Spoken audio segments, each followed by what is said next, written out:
तो हेलो बच्चों, कैसे हो आप लोग। आई होप आप अच्छे होंगे और आपकी पढ़ाई लिखाई अच्छे से चल रही होगी। ठीक है। सॉरी मैं 4-5 दिन से वीडियो नहीं बना पा रहा हूँ क्योंकि मेरी जो तबीयत है थोड़ी ठीक नहीं चल रही है, इसलिए मैं वीडियो नहीं बना पा रहा। लेकिन अब थोड़ा थोड़ा ठीक महसूस कर रहा था तो मैंने सोचा कि एक वीडियो बनाया जाए। ठीक है। तो आज हम क्लास 10th का मैंने जो लास्ट टॉपिक पढ़ाया था वो पढ़ाया था रजिस्टिविटी। तो रजिस्टिविटी से रिलेटेड हम कुछ क्वेश्चंस देखेंगे। ठीक है। उनको करने की कोशिश करेंगे। ठीक है। तो आप अब जो भी काम करना है उसको थोड़ा सा साइड करिए और ये वीडियो आप अच्छे से देखिए। तो इसका जो पहला क्वेश्चन है वो आपकी स्क्रीन पर आ गया होगा। आप देखिए, क्वेश्चन है what happen to the resistance as a conductor is made thicker. Thicker यानी कि उसका जो कंडक्टर का जो कंडक्टर है उसको हम क्या कर दे रहे हैं, थोड़ा मोटा कर दे रहे हैं। मोटा करने से मतलब हम क्या कर रहे हैं, उसका एरिया इंक्रीज कर रहे हैं, है ना। और हमें मालूम है कि R is equal to rho L upon A होता है। इस रिलेशन से आपको साफ पता चल रहा होगा कि जो R होता है वो डायरेक्टली प्रोपोर्शनल टू L होता है, but R is inversely proportional to A। अगर आप किसी भी कंडक्टर को लेंगे, जनरली हम कोई कंडक्टर लेते हैं अपने घर के लिए तो वो वायर के फॉर्म में होता है और वो सिलेंड्रिकल होता है, तो वो इस तरीके से ही होगा। आप उसका छोटा सा पीस कट कर लेंगे तो ठीक है ना। इसका अगर एरिया इंक्रीज करना है तो मतलब क्रॉस सेक्शन एरिया, इसके जो एंड हैं इनका एरिया इंक्रीज करना है। एरिया जो होता है वो पाई आर स्क्वायर होता है, मतलब कि ये रेडियस या डायमीटर ले लो। यहां पर ये रेडियस या डायमीटर के क्या होता है, डायरेक्टली प्रोपोर्शनल होता है। अगर रेडियस को इंक्रीज करोगे या डायमीटर को इंक्रीज करोगे तो एरिया भी इंक्रीज हो जाएगा। ठीक है। लेकिन जो रेजिस्टेंस होता है वो एरिया के क्या होता है, इनवर्सली प्रोपोर्शनल होता है। अब अगर आप उसे थिकर करोगे मतलब उसकी क्या करोगे, आप उसका डायमीटर या उसके रेडियस को इंक्रीज करोगे तो एरिया क्या करेगा, इंक्रीज करेगा। और जब एरिया इंक्रीज करेगा तो रेजिस्टेंस क्या कर जाएगा, डिक्रीज कर जाएगा। ठीक है। जैसे मान लीजिए आपने एरिया को डबल कर दिया। अब अगर आप एरिया को डबल करना चाह रहे हो तो उसके रेडियस को डबल करोगे। जब रेडियस को डबल करोगे, मान लीजिए 2r करोगे, तो यहाँ पर क्या लगा हुआ है, स्क्वायर लगा हुआ है। ये कितना हो जाएगा, 4r स्क्वायर हो जाएगा। मतलब रेडियस कितना इंक्रीज करी भाई, रेडियस को आपने डबल किया तो यहाँ पर क्या आ गया, 4 आ गया स्क्वायर करके। तो एरिया कितने टाइम इंक्रीज कर गया, 4 टाइम इंक्रीज कर गया। हाँ वहां पर पाई भी है, मैंने लिखा नहीं है, आप लिख लीजिए यहाँ पर पाई। ठीक है, पाई लिख लीजिए, कोई प्रॉब्लम नहीं है। तो यहाँ पर एरिया कितना इंक्रीज कर गया, 4 टाइम इंक्रीज कर गया। अगर एरिया 4 टाइम इंक्रीज कर रहा है तो रेडियस रेजिस्टेंस जो होगा वो 4 टाइम डिक्रीज करेगा।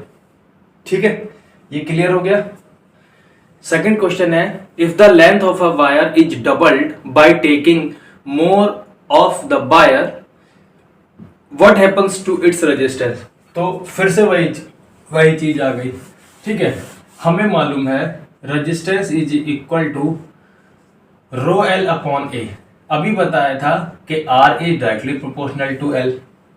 ठीक है, अगर आप लेंथ को डबल कर दोगे तो रेजिस्टेंस भी कितना हो जाएगा साहब, डबल हो जाएगा।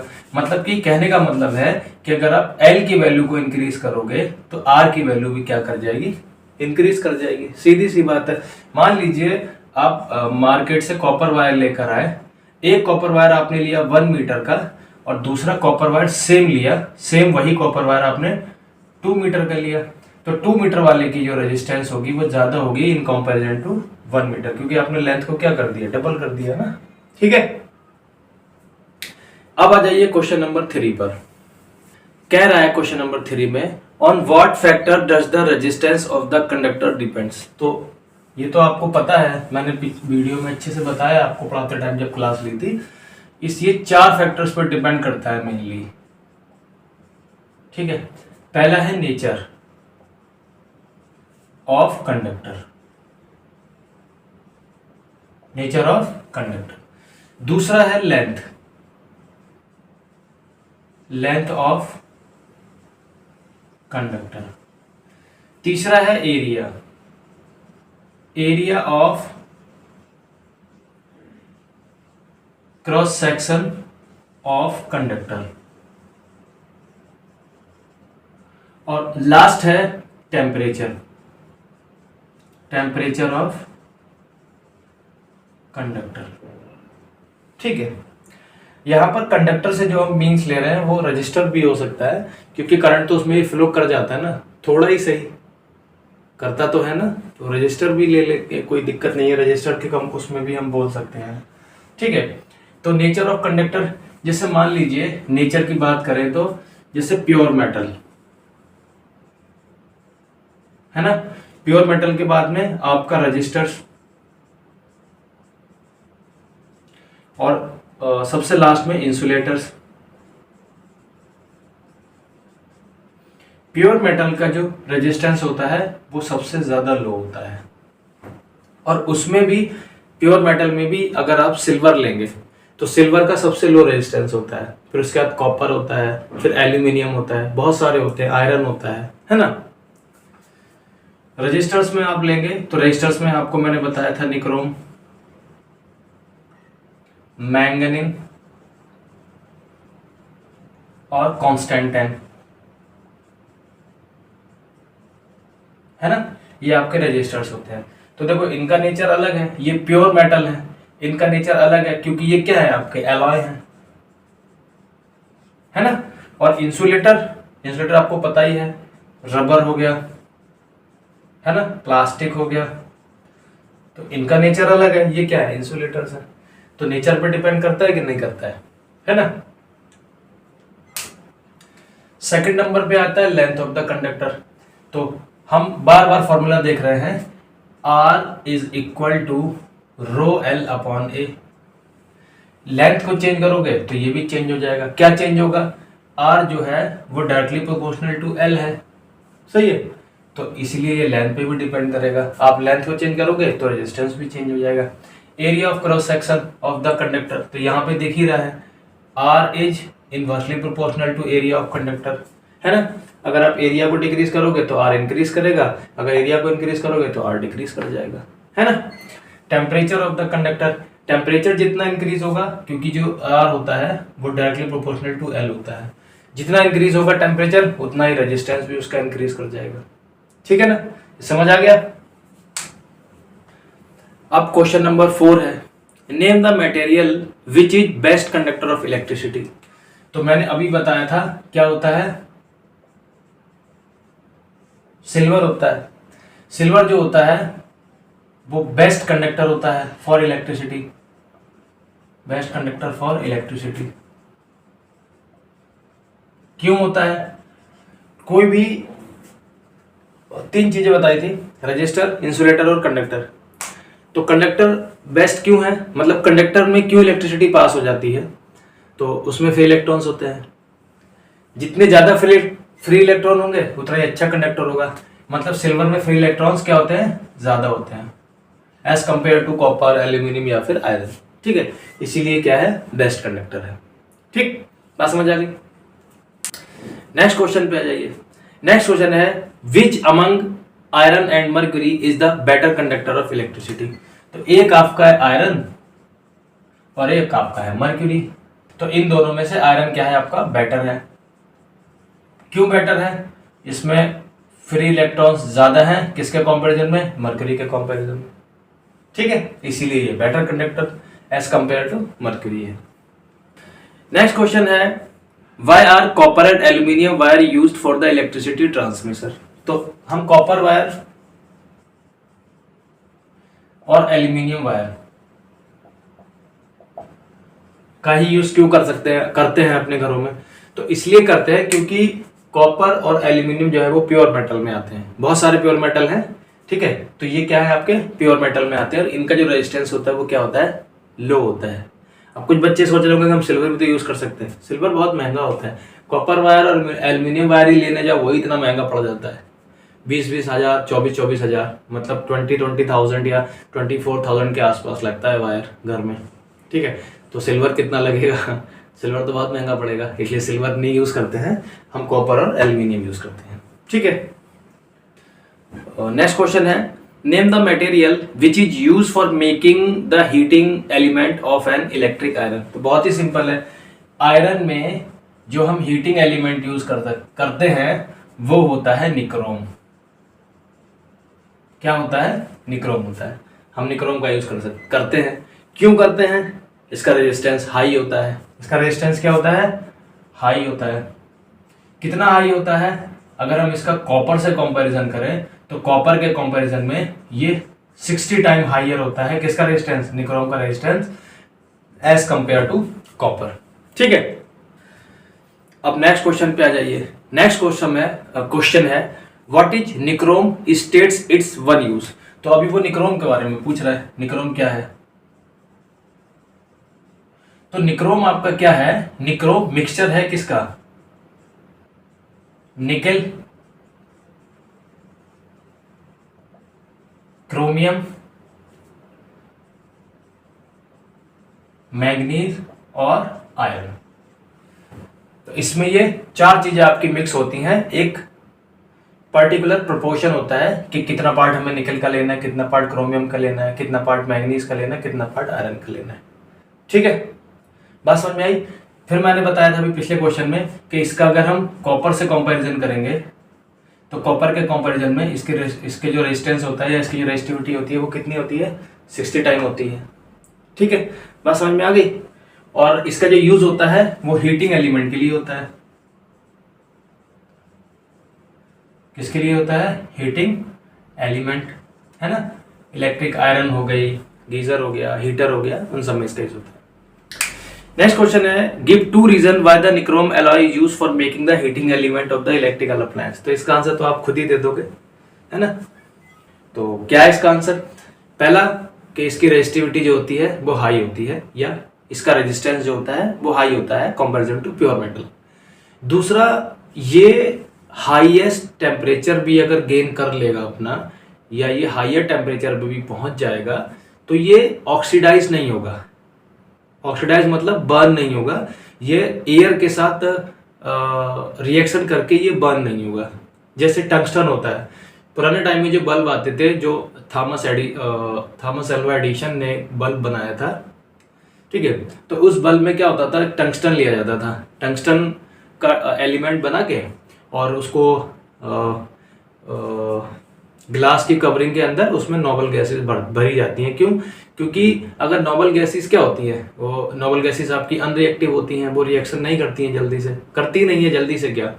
तो अगर अनरिएक्टिव गैसेस होंगी उसके आसपास, तो वो क्या करेगा? जो आपका टंगस्टन है वो एयर के साथ रिएक्शन नहीं करेगा, और जैसे ही उसका एयर से कांटेक्ट हुआ बाई चांस, तो वो क्या हो जाएगा? बर्न हो जाएगा। कैसे? आप एक बल्ब ले रहे हैं, पुराने टाइम का बल्ब ले आना, ज़्यादा महंगा नहीं मिलता, 10-15 रुपये का मिलेगा। आप उसमें क्या करना है? कोशिश करके उसमें कैसे भी करके उसको थोड़ा सा फोड़ लेना, ऐसे फोड़ना कि टंगस्टन ना टूटे उसका। फिर उसको होल्डर में लगाना, और डायरेक्ट होल्डर में मत लगाने लगना। एक होल्डर लेना, उसमें 2 वायर लगाना, पहले उसमें वो फूटा हुआ बल्ब लगा लेना, हाथ बचा के, कहीं हाथ आपका कट ना जाए, क्योंकि वो जो कांच होता है वो बहुत ज़्यादा शार्प होता है। फिर वायर को उठा के जैसे ही आप बोर्ड में लगाओगे और स्विच को ऑन करोगे, वो जल जाएगा, तुरंत ही बर्न हो जाएगा। क्यों? क्योंकि अब वो एयर के डायरेक्टली कॉन्टेक्ट में आ गया। ठीक है, तो इसका आंसर क्या है मैंने आपको बता दिया। नेक्स्ट क्वेश्चन है why are the coils of electric iron and electric toaster made of an alloy rather than the pure metal। तो जो अभी मैंने आंसर बताया था, 2 पॉइंट बताए थे। पहला पॉइंट मैंने बताया था कि इनकी जो रेजिस्टिविटी होती है वो प्योर मेटल के कंपैरिजन में बहुत ज्यादा होती है। ठीक है, और कॉपर से कंपेयर करोगे तो 60 टाइम होती है मोर। ठीक है, और दूसरा, ये हाइयर टेम्परेचर पे इनका ऑक्सीडेशन नहीं होता है। ठीक है, ये बर्न नहीं होते हैं। तो वही सेम आंसर होगा इसका भी। अब नेक्स्ट क्वेश्चन पे आ जाइए। नेक्स्ट क्वेश्चन है which has more resistance. Which has more resistance, a long piece of nichrome wire और a short, a thick piece of a nichrome wire और अ थिन पीस। बहुत ही सिंपल है, हमें मालूम है R is equal to rho L upon A होता है। यहाँ से आपको 2 रिजल्ट मिलते हैं। पहला रिजल्ट मिलता है R is directly proportional to L and R is inversely proportional to area. तो जाहिर सी बात है L पे डिपेंड कर रहा है, अगर L इंक्रीज करेगा तो R भी इंक्रीज करेगा। मतलब कि अगर आप लॉन्ग वायर ले लेंगे, कौन सा ले लेंगे? Long wire. अब लॉन्ग वायर चाहे वो निक्रोम का हो चाहे कॉपर का हो, लॉन्ग वायर लेंगे तो उसका रेजिस्टेंस क्या होगा? ज्यादा होगा as compare to short wire, क्योंकि जैसी वायर की लेंथ बढ़ाई रेजिस्टेंस भी बढ़ गया। दूसरा, एरिया पे क्या होता है? इनवर्सली प्रोपोर्शनल होता है। तो अगर आप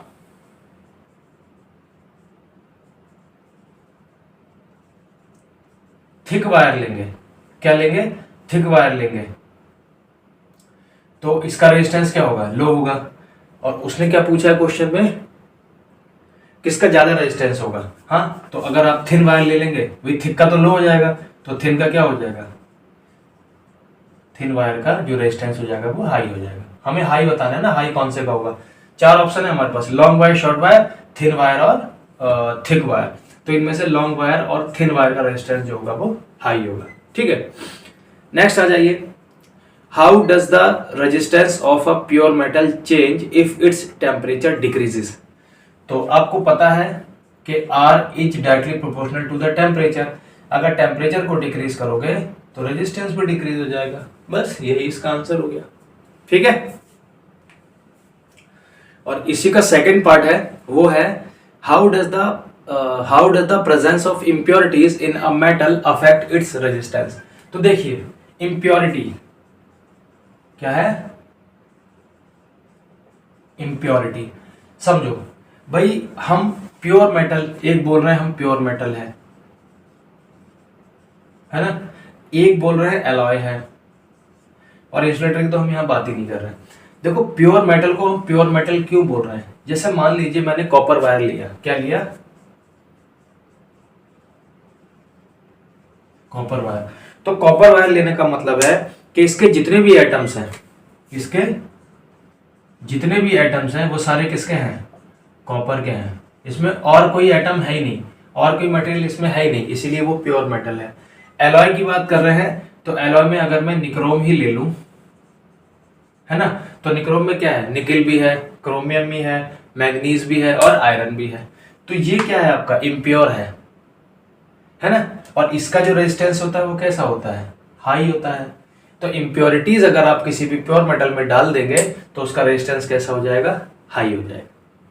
ठीक है, अब नेक्स्ट क्वेश्चन में आ जाइए। नेक्स्ट क्वेश्चन है फिल इन द ब्लैंक्स है नेक्स्ट क्वेश्चन। तो पहले इसमें है रेजिस्टेंस इज मेजर्ड इन, तो इसका आंसर आपको पता ही है, रेजिस्टेंस किस में मेजर होता है, ओम में मेजर होता है ना। इसका यूनिट ओम होता है, जिसको हम ओमेगा से रिप्रेजेंट करते हैं। ठीक है, अब इसने यहां पर तीनों चीजें बोली हैं। अगर रेजिस्टेंस एक वायर का इंक्रीज कर रहा है, अगर एक वायर का रेजिस्टेंस आपको इंक्रीज कराना है तो उसकी लेंथ को भी आपको क्या करना पड़ेगा, इंक्रीज करना पड़ेगा, है ना। तो लेंथ वाला जो पार्ट है, मतलब जो second fill in the blanks है इसी का, उसमें आपको लेंथ को क्या करना पड़ेगा, इंक्रीज करना पड़ेगा। फिर है टेम्परेचर, तो ये क्या है, टेम्परेचर की भी डायरेक्टली प्रोपोर्शनल है, यानी कि अगर रेजिस्टेंस आपको इंक्रीज करना है तो टेम्परेचर भी उसका इंक्रीज करना पड़ेगा, तो इसमें भी इंक्रीजेस भरना है। ठीक है, और लास्ट वाला है and as the cross section area. हमें मालूम है कि आर जो होता है वो इनवर्सली प्रोपोर्शनल टू होता है एरिया के, तो अगर इसका रेजिस्टेंस आपको इंक्रीज कराना है तो आपको उसका एरिया क्या करना पड़ेगा, डिक्रीज कराना पड़ेगा। तो लास्ट वाले फिल इन द ब्लैंक्स में क्या आएगा, डिक्रीजेस आएगा। ठीक है, समझ में आया, ओके। तो नेक्स्ट क्वेश्चन है, what do you understand by the resistivity of a substance. तो इसका आंसर होगा resistivity is a characteristic property of a substance which is depend on the. अब ये दो चीजों पर डिपेंड करती है रेजिस्टिविटी। भाई अगर आप फॉर्मूला ही देखोगे रेजिस्टिविटी का, तो फॉर्मूला क्या बनता है इसका फॉर्मूला बनता है rho is equal to R A upon L. ये रेजिस्टिविटी है, तो ये एरिया पे और लेंथ पे, ठीक है, डिपेंड नहीं करती। इसके अलावा किस पे डिपेंड करेगी, एक तो नेचर ऑफ कंडक्टर और दूसरा टेम्परेचर पे, टेम्परेचर ऑफ कंडक्टर। ये एरिया पे और लेंथ पे डिपेंड क्यों नहीं करती, क्योंकि अगर हमें सिल्वर की रेजिस्टिविटी चाहिए तो हम क्या करेंगे, इसका जो क्रॉस सेक्शन एरिया है वो हम ले लेंगे 1 मीटर स्क्वायर और लेंथ को लेंगे 1 मीटर। इसी की हम रेजिस्टिविटी देखते हैं, क्योंकि रेजिस्टिविटी क्या होता है, एक स्पेसिफिक रेजिस्टेंस होता है। मैंने बताया था रेजिस्टिविटी और रेजिस्टेंस में डिफरेंस, आप मेरा रेजिस्टिविटी वाला लेक्चर देखिए, उसमें आपको पता चल जाएगा। तो ये एरिया पे लेंथ पे डिपेंड नहीं करती, क्योंकि ये दोनों फिक्स है ना। ये किस पे डिपेंड कर रही है, नेचर ऑफ कंडक्टर पे और टेम्परेचर ऑफ कंडक्टर पे। ठीक है, बात समझ में आ गई। और ठीक है, और एक चीज और समझ लीजिए जैसे रो इज इक्वल टू आर हो जाएगा कब, जब हम ए को भी 1 ले लें और एल को भी 1 ले लें, तो रो इज इक्वल टू क्या हो गया, आर हो गया। ठीक है, तो ये क्या हो गया आपका, एक स्पेसिफिक रेजिस्टेंस हो जाता है। ठीक है, हाँ आज मेरा कपड़ा चेंज हो गया है क्योंकि ये मेरी अपनी टी शर्ट है, जो मैंने थैला लिया था वो मम्मी को शायद मिल गया है, तो मुझे टी शर्ट से काम चलाना पड़ रहा है। तो अब आप इसका सेकंड देख लीजिए। सेकंड है a wire is 1.0 metre long, तो L is equal to 1.0 metre, 0.2 mm in diameter, D is equal to 0.2 mm। चलिए भाई साहब, and has a resistance of 10 ohm, R is equal to 10 ohm. Calculate its resistivity, calculate the resistivity of its material, तो बिल्कुल कर सकते हैं।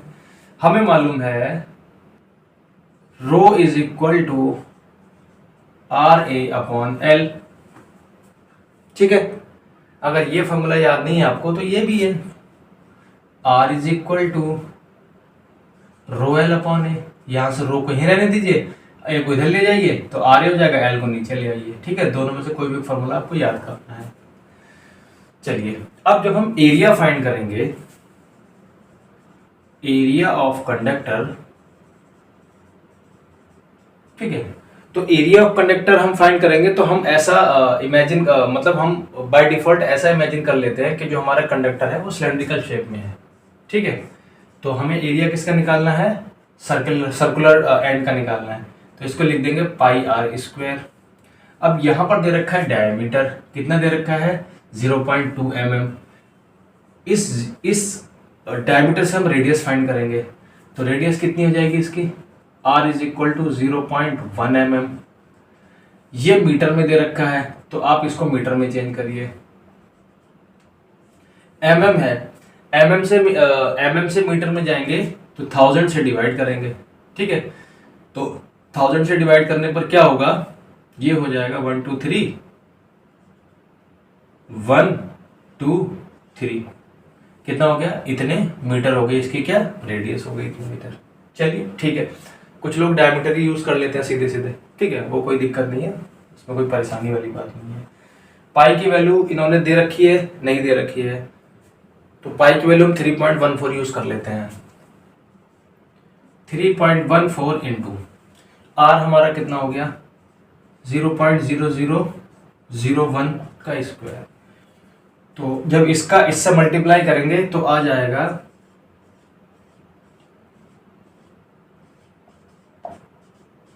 ठीक है मीटर स्क्वायर। सही है, अच्छा ये हमारा एरिया आ गया। अब निकाल लीजिए रो इज इक्वल टू आर कितना है 10 ओम, एरिया कितना है इतना, और लेंथ कितनी है 1। अब 1 है अपॉन में तो कोई फर्क नहीं पड़ता, अब 10 का इससे मल्टीप्लाई करिए, तो जब 10 का इससे मल्टीप्लाई करोगे तो कोई फर्क नहीं पड़ेगा, पॉइंट यहाँ एक मतलब 0 से जब 10 से मल्टीप्लाई करेंगे तो पॉइंट क्या होगा 1 प्लेस राइट हैंड साइड पे खिसक जाएगा, तो ये हो जाएगा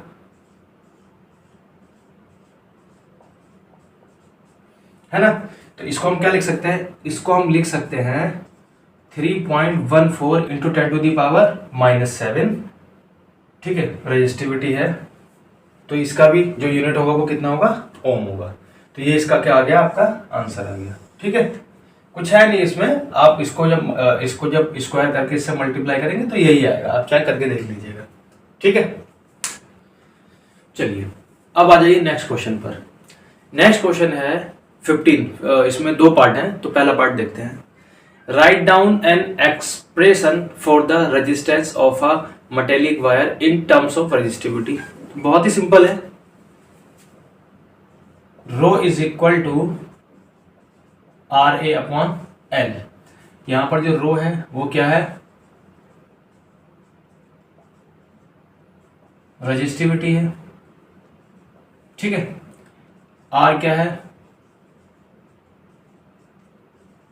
रेजिस्टेंस है, ए क्या है एरिया ऑफ क्रॉस सेक्शन है, एरिया ऑफ क्रॉस सेक्शन, और एल क्या है, लेंथ है। ठीक है, इतनी चीज आप जब लिखेंगे फॉर्मूला तो इतनी चीज आपको लिख के दिखानी है, तभी आपको फुल मार्क्स मिलेंगे। ठीक है, यहां पर आप कंडक्टर लिख दीजिए, resistivity of conductor, resistance of conductor, area of cross section of conductor. ठीक है, ऑफ कंडक्टर। सही है, ये तो आपको आता ही होगा, एक बार रिमाइंड हो गया, अच्छी बात है। अब इसका बी पार्ट देखिए। बी पार्ट है what will be the resistance of a metal wire of length 2 metre. Resistance पूछ रहा है, लेंथ कितनी है, 2 मीटर है, and area of cross section. इस बार अच्छी चीज इन्होंने ये की कि एरिया ऑफ क्रॉस सेक्शन दे दिया, हमें फाइंड नहीं करना पड़ेगा। 1.55 into 10⁻⁻6 metre square. If the resistivity of a metal, resistivity रो कितनी है, 2.8 इंटू 10⁻⁻8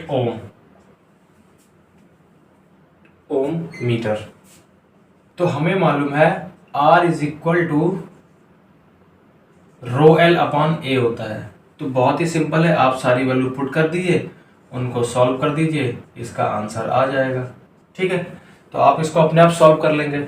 इसको सॉल्व करके आप इसका आंसर मुझे कमेंट सेक्शन में बताइएगा। अब आ जाइए नेक्स्ट क्वेश्चन पर। नेक्स्ट क्वेश्चन में भी 2 पार्ट हैं, तो पहले हम फर्स्ट पार्ट देखते हैं। Give 2 examples of substance which are good conductor of electricity. Why do you think they are good conductor of electricity. तो पता ही है, मैंने बताया था, कॉपर और एल्यूमिनियम। क्यों है, क्योंकि इनका जो रेजिस्टेंस है वो लो है, और लो होने की वजह से ये गुड कंडक्टर ऑफ इलेक्ट्रिसिटी है। ठीक है, इनका रेजिस्टेंस लो क्यों है, क्योंकि इसमें फ्री इलेक्ट्रॉन ज्यादा हैं। फ्री इलेक्ट्रॉन्स अच्छे खासे हैं तो करंट भी अच्छे से फ्लो होगा। ठीक है, नेक्स्ट है, इसी का बी पार्ट है, calculate the resistance of a copper wire 1.0 kilometre long. तो L is equal to 1.0 kilometre and its diameter 0.50 mm। If the resistivity of copper 1.7 into 10⁻⁻8 ohm metre. ठीक है, तो रेजिस्टेंस फाइंड करना है, तो इसमें हमें एरिया फाइंड करना पड़ेगा। एरिया फाइंड करने से पहले हम क्या फाइंड कर लेंगे, देखो इसको मीटर में चेंज कर लेते हैं। कितना हो जाएगा ये, 1000 मीटर। अब हम बात करते हैं आर की, तो are is equal to dy2 होता है, पता ही है, तो 0.50 mm डिवाइडेड बाई 2 हो जाएगा 0.25 mm। इस mm को मीटर में कन्वर्ट करेंगे तो हो जाएगा 0.25/1000, और इससे मीटर में कन्वर्ट हो जाएगा। इसको लिखना चाहो तो लिख लो, अपॉन में 3 0 है ना, तो इधर खिसका दो, कितना 1 2 3, ये क्या आ गया, इसका मीटर में क्या आ गई, रेडियस आ गई। अभी इसका एरिया फाइंड कर लो भाई, तो A is equal to pi are square. Pi की वैल्यू 3.14 पुट कर दीजिए, आर हमें मालूम है, इसका स्क्वायर कर दीजिए। इसको स्क्वायर करके जब आप यहां पर लिखेंगे तो सॉल्व करके आएगा। ठीक है, तो सॉल्व करके ये आएगा। ठीक है, ये आपका क्या आ गया, एरिया आ गया। अब लगा दीजिए फॉर्मूला, तो हमें मालूम है R is equal to rho L upon A होता है। ठीक, रो कितना दे रखा है, 1.7 into 10⁻⁻8 ohm metre into L कितनी है, 1 किलोमीटर मतलब 1000 मीटर। यहाँ पर यूनिट मत लिखो, ज़्यादा बढ़िया है। और एरिया कितना है, 0.000019625। ठीक है, तो इस टाइप के जब आपको क्वेश्चन करने हैं तो सबसे पहले आप पावर सॉल्व करते हैं, मैंने बताया था। इसको मैं सॉल्व करके दिखा देता हूँ। सबसे पहले तो हम 1.7 इंटू 10⁻⁻8 को ऐसे लिख देते हैं। ये कितना हो जाएगा, 10⁻3 डिवाइडेड बाई, ये हो जाएगा 1.9625 इंटू 10⁻1 2 3 4 5 6 10⁻⁻6। ठीक है, क्योंकि पॉइंट क्या है, राइट साइड किसका है तो माइनस में आएगी। अब क्या होगा, R इज इक्वल टू, तो ये तो हो गया आपका 1.7 अपॉन 1.9625। अब देखो पावर यहाँ पर माइनस की है और यहाँ पर प्लस की है, तो माइनस प्लस माइनस होगा, यानी कि पावर कितनी आ गई, 10⁻⁻5 आ गई। अब ये वाली पावर जब ऊपर जाएगी तो ये वाली पावर क्या हो जाएगी, प्लस में हो जाएगी। कितनी हो जाएगी प्लस की, 6 है तो पावर 10 की, तो 10 की पावर -5 इंटू 10⁻6, और जब बेस सेम हो तो पावर ऐड हो जाती है, तो ये सॉल्व होकर कितना आ जाएगा, 1 आ जाएगा। दूसरी चीज, इस पॉइंट से इस पॉइंट को हटाएंगे तो इसके आगे 4 जीरो लगा लेंगे, ये हो जाएगा 17000 डिवाइडेड बाई 19625 इंटू 10⁻। अब देखो यहाँ पर 10⁻1 था, ठीक है। अब कितनी 10 की पावर और हो गई, 1 2 3 4, तो 10⁻4 तो ये, और एक 10⁻1 ये, तो कितना होगा, 10⁻5 हो गया। तो मैं इसको क्या लिख दूं, 17 डिवाइडेड बाई 19625 इंटू 10⁻5। अब इसको हम सॉल्व करेंगे। जब आप इसको सॉल्व करोगे तो इसका आंसर आएगा 8.66 इंटू 10⁻⁻4। ठीक है, ये -4 कैसे आया, जब आप इससे इसको डिवाइड करोगे तो ये पॉइंट जो है वो इधर आएगा, यहाँ पर 0 0 आएंगे। आप इसको सॉल्व कर लोगे तो ये आ जाएगा, या फिर मैं करके ही बता देता हूँ, फिर आप कहोगे पता नहीं क्या कर दिया। आएगा 0.000866, ठीक है, इंटू 10�5। सही है। अब आप इस पॉइंट को इधर ले जाइए तो हो जाएगा ये 8.66 इंटू 10⁻⁻4, और 10⁻5 ये है, बेस से में पावर ऐड हो जाएगी, तो 5 - 4 कितना हो जाएगा, 10⁻1। तो इसका आंसर हो जाएगा 86 पहले तो आप ऐसे लिखोगे 8.66 इंटू 10, अब जब मल्टीप्लाई करोगे तो फिर पॉइंट उधर खिसकेगा, तो 86.6 मतलब 86.6 ओम इसका आंसर आ जाएगा, क्योंकि रेजिस्टेंस आपका ओम में होता है और रेजिस्टिविटी आपकी ओम मीटर में होती है। अब आ जाइए नेक्स्ट क्वेश्चन पर। नेक्स्ट क्वेश्चन है, will current flow more easily through a thick wire और a thin wire of the same material when connected to the some source, give reason for your answer. तो एक है हमारा thick wire और एक है हमारा थिन वायर, ठीक है। अब जब थिक और थिन की बात करेंगे तो हम बात करेंगे किसकी, एरिया की, और हमें मालूम है कि एरिया जो होता है वो क्या होता है, रेजिस्टेंस के इनवर्सली प्रोपोर्शनल होता है ना, ठीक। तो यानी कि थिक वायर है तो इसका एरिया ज्यादा होगा तो रेजिस्टेंस कम होगा, थिन वायर है मतलब इसका एरिया कम होगा तो रेजिस्टेंस ज्यादा होगा। क्वेश्चन में पूछ रहा है कि मोर इजीली कौन से वाले वायर में करंट फ्लो करेगा, तो इस वाले वायर में। क्यों, क्योंकि इसका एरिया ज्यादा होने की वजह से इसका रेजिस्टेंस लो है, जिससे इसमें करंट अच्छा फ्लो करेगा, ठीक है। तो जब वो आपसे रीजन पूछेगा तो आप उसको रीजन बताएंगे। क्या रीजन बताएंगे, आप ये बताएंगे इसमें कि जो रेजिस्टेंस होता है वो 4 चीजों पर डिपेंड करता है। 4 चीजें कौन सी हैं आप बताइए मुझे, ठीक है। पहला आपने बताया लेंथ, दूसरा आपने बताया नेचर, तीसरा आपने बताया एरिया, और फोर्थ आपने बताया टेम्परेचर। यही चारों बताए होंगे। हो सकता है आपने लेंथ पहले सोचा, नेचर पहले सोचा, मैंने लेंथ पहले लिख दिया। तो ये चारों आपने बताया, तो आप इनके बारे में बता देंगे। क्या लिखेंगे कि लेंथ जो होती है वो रेजिस्टेंस के डायरेक्टली प्रोपोर्शनल होती है। नेचर जो होता है वो नेचर का आप बता देंगे कि नेचर कैसा है, प्योर मेटल है, एलॉय है, या इंसुलेटर की तो हम बात ही नहीं कर रहे यहाँ पर, ठीक है। तीसरा एरिया, एरिया आपको पता ही है, इनवर्सली प्रोपोर्शनल होता है रेजिस्टेंस के, और टेम्परेचर जो होता है वो डायरेक्टली प्रोपोर्शनल होता है। बस इसी को आपको लैंग्वेज में लिख देना है वहां पर, ठीक है।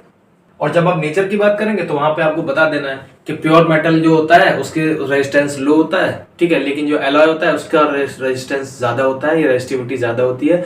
किसके कंपैरिजन में, कॉपर के कंपैरिजन में 60 टाइम होती है, ठीक है। बस ऐसे आपको लिखना है। और हाँ, एलॉय भी कौन सा, निक्रोम लिखना है। कौन सा लिखना है, निक्रोम की 60 टाइम होती है। सारे एलॉय की नहीं होती है, सिर्फ निक्रोम की होती है। ठीक है, अब नेक्स्ट क्वेश्चन पे आ जाइए। नेक्स्ट क्वेश्चन है give one example to show how the resistance depend on the nature of the material of the conductor. तो ये मैंने आपको बता दिया, बहुत बार बता दिया है। ठीक है, जो निक्रोम होता है वो 60 टाइम होता है, और जो आपका कांस्टेंट 10 होता है वो शायद आपका 30 या 25 टाइम के आसपास होता है, मुझे याद नहीं आ रहा है। और आपका मैंगनीन होता है उसका और कम होता है। ठीक है, तो ये मैंने क्लास में आपको पढ़ाया था, आप देख लीजिएगा। नेक्स्ट वाला हम करेंगे। नेक्स्ट है calculate the resistance of an aluminium cable of length 10 kilometre. Length दे रखी है, डायमीटर 2.0 mm दे रखा है, डी दे रखा है, वहां से आप रेडियस निकालेंगे। पहले डायमीटर को मीटर में कन्वर्ट करना है, लेंथ को भी मीटर में कन्वर्ट करना है, फिर आप यहां से रेडियस निकाल लेंगे डिवाइडेड बाई 2 करके। रेजिस्टिविटी दे रखी है, ओम मीटर में रेजिस्टेंस फाइंड करना है। ये क्वेश्चन मैं आप पे छोड़ता हूं, आप इसको करके इसका आंसर मुझे कमेंट सेक्शन में बताएंगे। ठीक है, अब आ जाइए नेक्स्ट क्वेश्चन पर। नेक्स्ट क्वेश्चन है what would be the effect of a resistance of a material wire of increasing its length. तो बता ही देता हूं मैं, R is directly proportional to L. Length increase करोगे तो रेजिस्टेंस भी इंक्रीज हो जाएगा। दूसरा है इंक्रीजिंग इन डायमीटर। डायमीटर मतलब एरिया से डिपेंड कर रहा है, तो जब डायमीटर को इंक्रीज करोगे तो यानी कि एरिया इंक्रीज होगा, और एरिया इंक्रीज होगा तो रेजिस्टेंस क्या होगा, डिक्रीज होगा। क्यों? क्योंकि A is equal to pi are square होता है। अगर मैं यहाँ पर आर न लेके यहाँ पर मैं डायमीटर ले लूँ तो d/2 करना पड़ेगा, तब भी अगर आप डायमीटर इंक्रीज करोगे तो एरिया इंक्रीज होगा ना, क्योंकि क्या है, इनवर्सली डायरेक्टली प्रोपोर्शनल है डायमीटर या रेडियस एरिया के, और ये इंक्रीज होगा तो ये डिक्रीज होगा। ठीक है, increasing in temperature, R is directly proportional to temperature. Temperature increase होगा तो रेजिस्टेंस भी इंक्रीज होगा। ठीक है, तो बहुत ही सिंपल था। अब नेक्स्ट क्वेश्चन है, ये भी ऐसा ही है। How does the resistance of a wire very with its area of cross section. ठीक है, तो अगर आप एरिया ऑफ क्रॉस सेक्शन, भाई फिर वही चीज है, आर जो होता है वो एरिया के क्या होता है, इनवर्सली प्रोपोर्शनल होता है। इसको इंक्रीज करोगे तो ये डिक्रीज होगा, अगर इसको डिक्रीज करोगे तो ये इंक्रीज होगा। ठीक है, फिर दूसरा बोल रहा है डायमीटर, फिर वही चीज है। डायमीटर क्या होता है भाई, पाई d/2 स्क्वायर करेंगे तो यहां से क्या मिलेगा हमें, एरिया मिलेगा। यानी कि एरिया जो होता है वो डायमीटर के क्या होता है, डायरेक्टली प्रोपोर्शनल होता है। अगर डायमीटर को इंक्रीज करोगे तो एरिया इंक्रीज होगा, एरिया इंक्रीज होगा तो रेजिस्टेंस डिक्रीज होगा। अगर डायमीटर को डिक्रीज करोगे तो एरिया डिक्रीज होगा, और अगर एरिया को डिक्रीज करोगे तो रेजिस्टेंस क्या होगा, इंक्रीज होगा। ठीक है, ये आपको बस इसी चीज को आपको वहां कहाँ लिख देना है, आपको थ्योरी में लिख देना है। ठीक है, बात समझ में आ गई? ये जरूर लिखना है, फॉर्मूला जरूर लिख देना भैया, मतलब ये R is directly proportional to A, ये सब लिखना। और ऐसे डायरेक्टली मत लिखना, पहले लिखना R is equal to rho L upon A, फिर बताना कि आर जो है वो डायरेक्टली प्रोपोर्शनल टू एल है और आर जो है वो इनवर्सली प्रोपोर्शनल टू एरिया है। ठीक है, अब आ जाइए नेक्स्ट क्वेश्चन पर। ये इंपॉर्टेंट क्वेश्चन है। ठीक है, इस टाइप के क्वेश्चन एग्जाम में जरूर पूछता है। ठीक है, क्वेश्चन है how does the resistance of the wire change when. Wire का रेजिस्टेंस चेंज होगा अगर लेंथ को ट्रिपलेट कर दिया जाए। तो अगर L को हम 3L कर लें, ठीक है, तो पहले हम फर्स्ट वाला ही करते हैं। हमें मालूम है R is equal to rho L upon A. सही, लिख लो यहाँ पर, ये सीधे सीधे लिखो, R is equal to rho L upon A. हमें मतलब L से है, बाकी हमें किसी से कोई मतलब नहीं है। ठीक है, ये आपका क्या बन गया, इक्वेशन 1 बन गया। ठीक है, अब जो बोल रहा है अकॉर्डिंग लिखोगे, according to question, if L is equal to 3L। तो जब L को हम इंक्रीज कर देंगे तो R में कुछ ना कुछ तो चेंजेस होंगे ना, तो इसीलिए हम R को क्या लिखेंगे, R डैश। तो R dash is equal to rho और L की जगह 3L डिवाइडेड बाई ए। ठीक है, इस 3 को हमने आगे ले लिया, कांस्टेंट है, इसको हमने आगे ले लिया। यहां पर क्या बचा, रो एल अपॉन ए। और according to first equation rho L upon A किसके इक्वल है, आर के इक्वल है। तो यहां पर हम क्या करेंगे, R dash is equal to 3 और इसकी जगह पर हम क्या पुट कर देंगे, आर। तो इसका मतलब है कि अगर हमने L को 3L करा तो हमारा R भी कितना हो गया, 3R हो गया। हो गया, डायरेक्टली प्रोपोर्शनल है। अगर ये डबल होता तो ये डबल हो जाता, ये ट्रिपल हुआ तो ये ट्रिपल हो गया। ठीक है, ये समझ में आ गया। अब इसका बी पार्ट देखो। बी पार्ट है इट्स डायमीटर इज 888। इस बार उन्होंने क्या करा है, डायमीटर को 3D कर दिया है, 888 कर दिया है। तो अब सबसे पहले तो हम अगर ए की बात करें तो ए इज इक्वल टू कितना होता है, पाई आर स्क्वायर। ये तो हो गया रेडियस के टर्म में। अगर हम इसको डायमीटर के टर्म में लिखेंगे तो ये हो जाएगा पाई d/2 स्क्वायर। ठीक, तो सबसे पहले तो आप पहले रिलेशन ऐसे लिख दो, r is equal to rho L upon A. सही, ये इक्वेशन हो गई 1। अब आप लिखोगे if d is equal to 3D, then अब आप आ जाओ यहां पर। अब हमने क्या करा, इस d को 3D कर दिया, कर दो भाई 3D।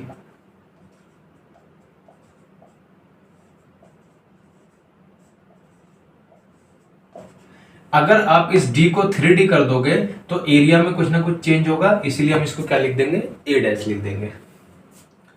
ये हो गया a dash is equal to, अब 3 का स्क्वायर करेंगे तो कितना हो जाएगा, 9 हो जाएगा ना। ठीक है, पाई ऐसे ही रहेगा और d/2 को भी ऐसे ही रहने दो और इसका स्क्वायर कर दो, चेंज मत करो। सही है, ठीक। ये हो गया a dash is equal to, अब देखो 9 ऐसी रहा। अब यहां पर इसको आप लिखो इक्वेशन 2। अब इक्वेशन 2 के अकॉर्डिंग पाई d/2 का होल स्क्वायर जो होता है वो a के इक्वल है, यानी कि ये किसके, ये वाला टर्म किसके इक्वल हो जाएगा, a के इक्वल हो जाएगा, है ना। तो अगर हमने डायमीटर को 3 टाइम्स किया तो एरिया कितने टाइम इंक्रीज हो गया, 9 टाइम इंक्रीज हो गया। कितने टाइम इंक्रीज हो गया, 9 टाइम इंक्रीज हो गया। ठीक है, तो अब अगर एरिया 9 टाइम इंक्रीज हो जाएगा तो यहां लिखेंगे, अब इसको लिखेंगे आप किसमें, थ्योरी में लिखेंगे। If d is equal to 3D then a is equal to 9 into area. Now new area, या इसको लिख दो new area is equal to 9 into old area. ठीक है, अब अगर ये 9 टाइम इंक्रीज कर गया तो आपका जो r है तो लिखोगे सो r इज डिक्रीजेस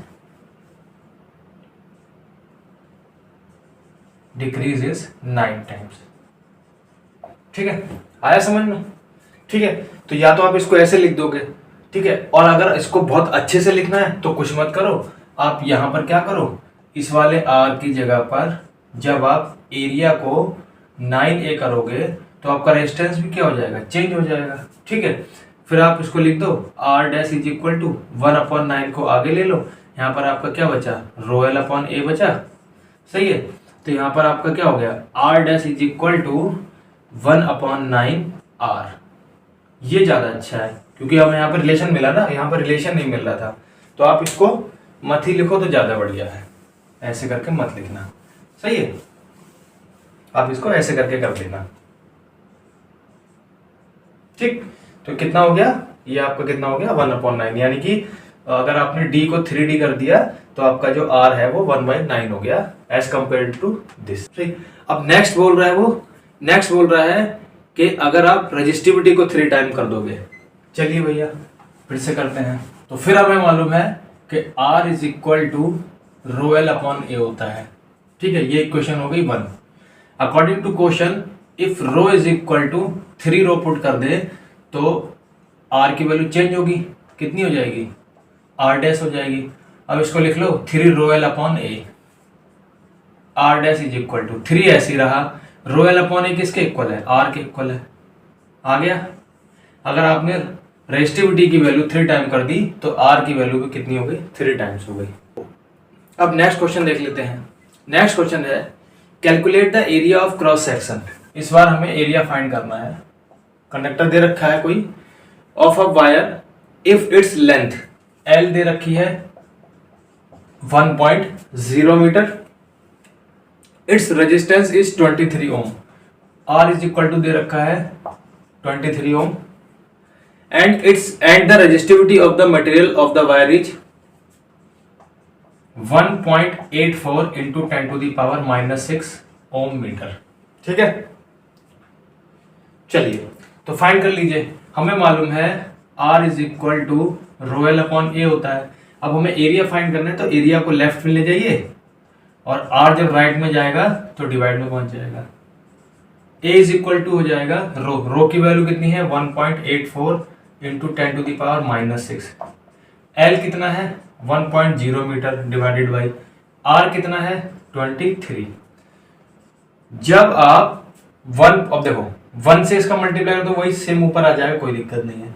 जब 23 से आप 1.84 को डिवाइड करोगे तो आपको मिलेगा 0.08 इंटू 10 टू द पावर -6।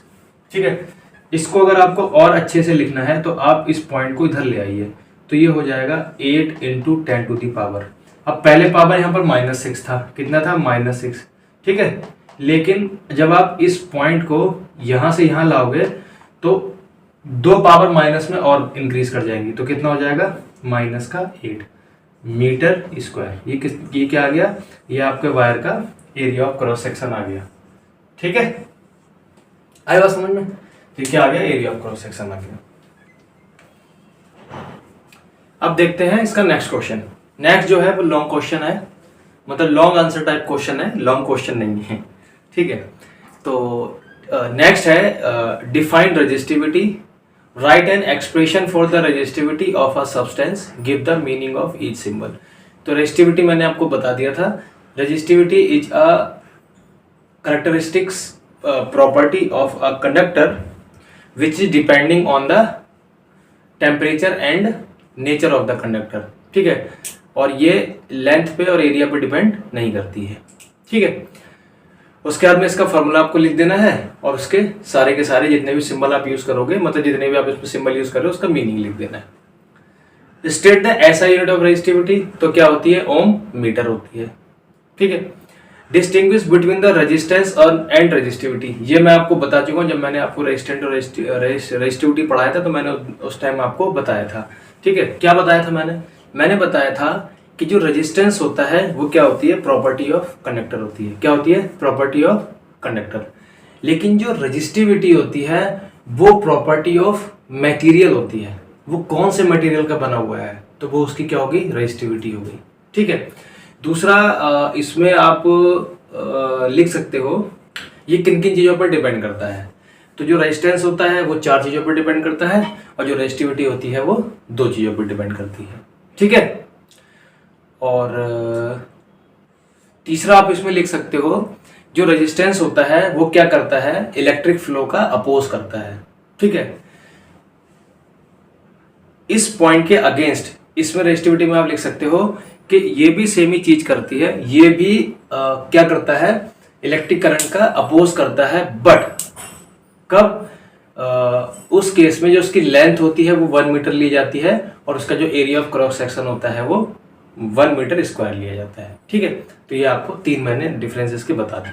सही है, अब इसी में नेक्स्ट है name 2 factor on which the resistivity of a substance depends and 2 factors on which does not depend. तो बता दिया 2 फैक्टर्स क्या, एक आपका नेचर और टेम्परेचर, इन पर डिपेंड करती है रेजिस्टिविटी।